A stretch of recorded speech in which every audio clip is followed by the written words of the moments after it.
Selamat malam, perkenalkan nama saya Edil Burgasanul, NIM 20030300079, kelas C semester 2, jurusan Sosiologi. Baik, pada kesempatan ini saya akan mempresentasikan hasil review buku saya yang pertama, mata kuliah Sosiologi Komunikasi. Di sini saya akan bahas tentang komunikasi budaya dan perubahan di Asia Seri, karya Jan Serves. Baik, langsung saja. Yang pertama, komunikasi budaya perubahan di Asia Seri. Menurut Jan Serves, mantan ketua UNESCO dalam komunikasi untuk sosial berkelanjutan, Universitas Leuven Hong Kong, Kowloon Hong Kong, seri ini menawarkan pandangan komprehensif tentang teori kontemporer dan masalah programatik di bidang komunikasi, budaya, dan perubahan di Asia. Keragaman dan kedalaman tantangan di bidang ini, baik penelitian maupun praktisi, perlu mendukung pemahaman yang luas tentang komunikasi dan budaya yang melampaui pendekatan konvensional. Fitur seri kontribusi dari para sarjana dan praktis yang dihormati di bidang ini yang membahas berbagai dimensi komunikasi dan budaya serta pertanyaan tentang arus perubahan global atau lokal dan masalah pembangunan. Kontribusi mengusulkan pemahaman tentang komunikasi dan budaya sebagai tindakan kolektif untuk memperbaiki sosial ketidaksetaraan dan tantangan pembangunan. 1. Editor dan kontributor tentang editor Jan Serves. Ketua UNESCO dalam komunikasi untuk perubahan sosial berkelanjutan dan Ketua Komite Ilmiah untuk Kongres Dunia tentang Komunikasi untuk Pembangunan.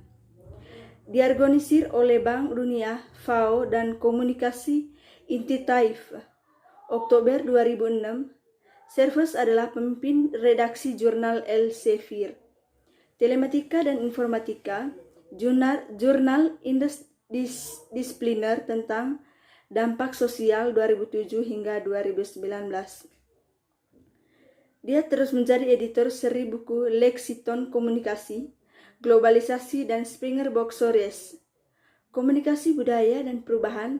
Serves telah melakukan penelitian, pengembangan, dan pekerjaan penasihat di sekitar dunia dan penulis artikel dan buku tentang topik seperti internasional dan komunikasi pembangunan, TIK dan kebijakan media komunikasi antar budaya, partisipasi dan perubahan sosial, dan hak asasi manusia dan manajemen konflik. Yang kedua, kontributor Silvia Balit.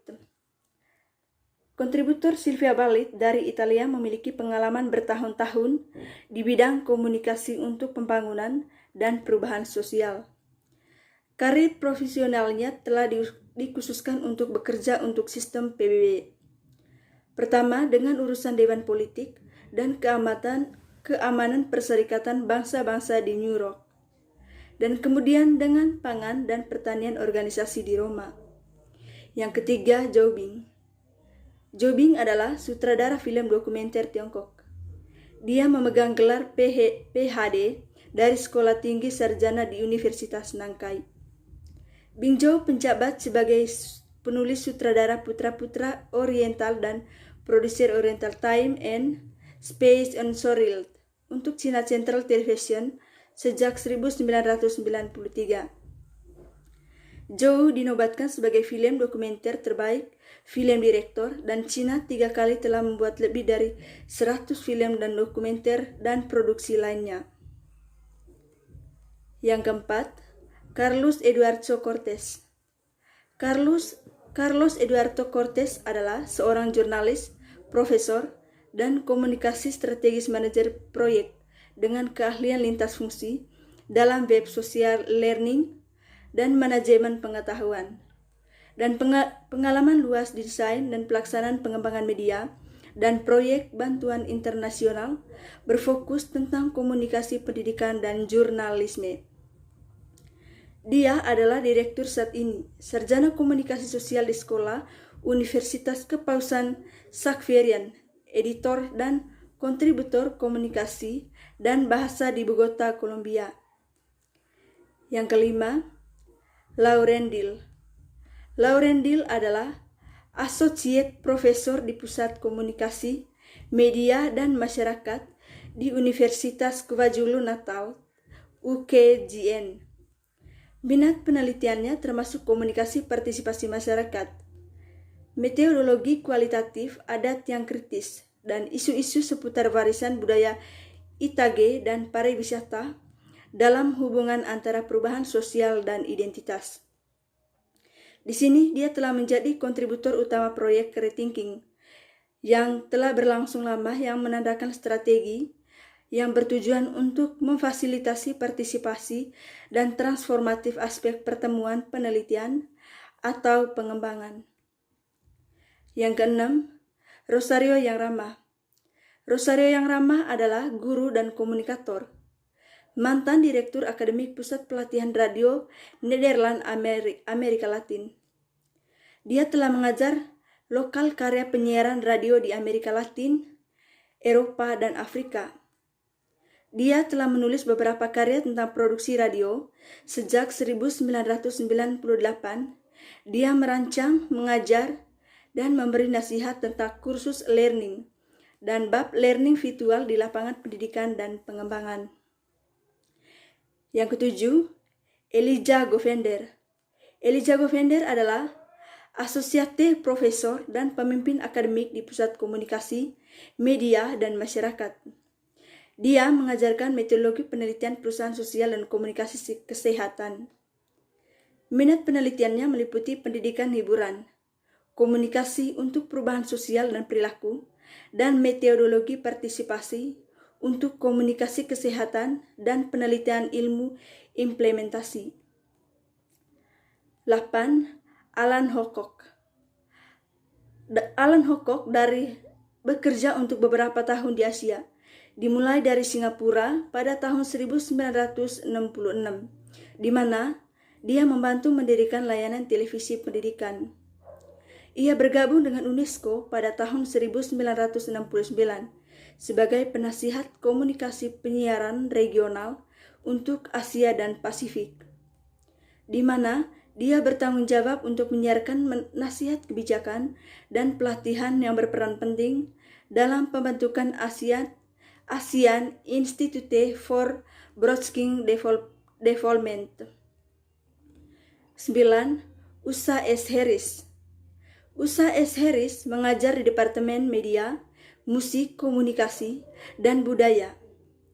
Dia memiliki lebih dari 15 tahun pengalaman menjadi profesional yang mencakup bekerja sebagai peneliti televisi dan produser di Australia dan sebagai jurnalis cetak di Fiji.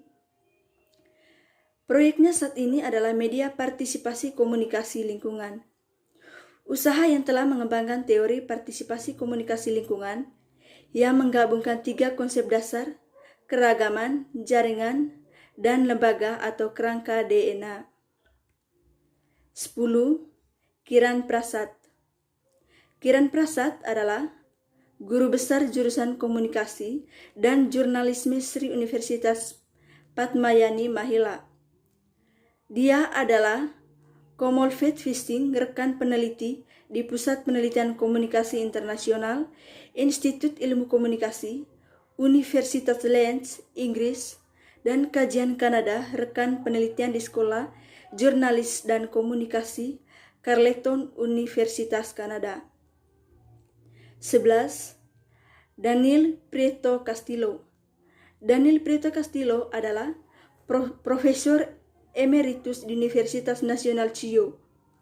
Dia telah bekerja sebagai spesialis dalam komunikasi pendidikan di beberapa proyek untuk pembangunan di berbagai tempat negara-negara Amerika Latin, seperti Ekuador, Costa Rica, Guatemala, dan Meksiko. Ia telah menerbitkan 48 buku dengan kontribusi teoritis, metodologis, dan praktis. Butian untuk hubungan antara komunikasi dan pendidikan secara formal dan pendidikan non-formal. Yang ke-12, Nora C. Ukeberal. Nora C. Ukeberal adalah seorang sarjana komunikasi Filipina dan pembangun institusi. Dia terkenal karena perintis komunikasi dan pembangunan, pendiri yang pertama Fakultas Komunikasi Pembangunan di Asia. Sekolah Tinggi Development Communication adalah salah satu institusi dunia yang menawarkan program akademik berjenjang 3 dalam komunikasi pembangunan. Seorang profesor emeritus komunikasi pembangunan di U Plus Banos, dia memegang gelar PhD dalam komunikasi dari University Jurnalisme Pertanian dari University of Wisconsin. Dia mulai karirnya di Fakultas Pertanian UP sebagai editor jurnal Filipine Agustrilis. Dia kelak akan memimpin kantor penyuluhan dan publikasi dan berbagai akademis departemen dari mana Sekolah Tinggi Komunikasi Pembangunan akan muncul. Yang berikut, 3 konsep komunikasi untuk pembangunan. Yang pertama, dalam sebuah proyek terutama sebagai komunikasi pendukung pembangunan. Yang kedua, di sektor seperti komunikasi dalam sistem pertanian suatu negara. Dan yang ketiga, di sistem komunikasi nasional sebagai jurnalisme pembangunan sebagian inklusif media non-cetak. Tingkat keempat sekarang dapat ditambahkan di arena internasional, di mana sebagian besar argumen tentang tantangan informasi dunia yang lebih demokratis dan dimainkan. Dari tesis aslinya, ketiga konsep tersebut telah berkembang untuk mengakomodasi pemikiran baru tentang perkembangan serta perubahan lingkungan. Yang berikut, ada beberapa persyaratan yang tidak langsung diterima atau dipahami untuk partisipasi warga, yaitu yang pertama, rencana pengembangan itu spesifik dan cukup jelas untuk pemahaman rata-rata. Yang kedua, bahwa mereka tidak sekedar menggemakan retorika pembangunan demokrasi dalam diri pembukaan, tetapi akan benar-benar mewujudkan dalam strategi mereka perhatian utama untuk kesejahteraan dari mayoritas penduduk. Yang ketiga, bahwa sesuai dengan pendapat, aspirasi, nilai, dan latar belakang dari warga negara. Oleh karena itu, sampai melalui konsultasi, dialog, dan lainnya mekanisme pemerintahan egaliter. Yang keempat, bahwa infrastruktur komunikasi untuk perencanaan partisipasi, implementasi penataan, monitoring, dan evaluasi dalam pembangunan telah diatur. Yang berikut, hubungan antara hak asasi manusia dan pembangunan komunikasi.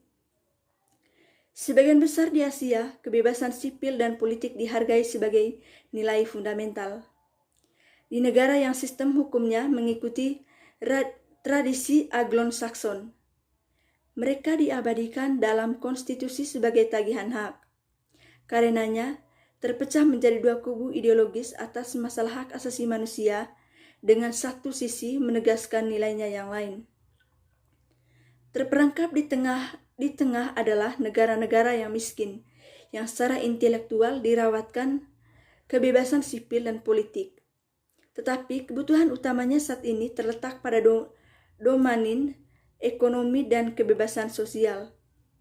Piagam PBB mengakui kedua wajah kebebasan manusia.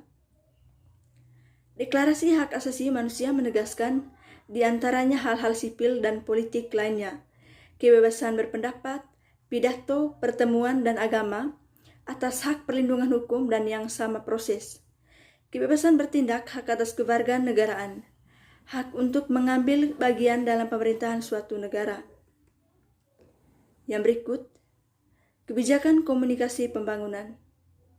Masalah komunikasi yang membayang di sebagian besar Asia buta huruf, bahasa nasional lemah, sistem pendidikan yang tidak memadai, mata rantai yang terfragmentasi di antara banyak orang. Di sini akan mengikuti kebijakan komunikasi itu yang diinginkan adalah akan mengatasinya, terlepas dari media atau tidak terlibat. Pemerintah Asia bisa mengambil sikap tegas untuk selamanya dan mengesankan teknologi komunikasi yang ada untuk menerangi penyakit ini. Komputer cepat merevolusi gaya hidup di kawasan industri, seperti Singapura dan Hong Kong. Ini adalah waktu jika untuk memastikan bahwa teknologi tidak melanjutkan memperlebar jurang antara kota dan desa atau orang miskin dan orang kaya di Asia. Yang berikut, vlog media. Vlog media, pendekatan pendidikan humanis untuk pembangunan. Berdasarkan FAIR, pengembangan harus didasarkan pada: yang pertama, keyakinan pada kemampuan orang untuk belajar, berubah, dan membebaskan diri dari penindasan kondisi ketidaktahuan, kemiskinan, dan eksploitasi. Yang kedua, keterlibatan langsung dari yang tertindas dengan realitas mereka sendiri, dan masalah serta analisis kendala yang dikenakan pada struktur sosial dan ideologi resmi. Yang ketiga, meruntuhkan diferensiasi kognitif antara pendidik yang dididik karena mereka adalah murid satu sama lain. Yang keempat, gratis dan dialog terbuka. Yang kelima, partisipasi dalam tindakan pembebasan yang mengarah para rekreasi mereka. Yang keenam, lingkungan sosial disarikan dalam Susman dan Prapaskah. Yang ketujuh, teknologi peran memainkan atau harus bermain dalam komunikasi pembangunan. Yang kedelapan, proses juga penting untuk pemikiran, menyaksikan pemasaran informasi yang ada. Baik, sekian dan terima kasih.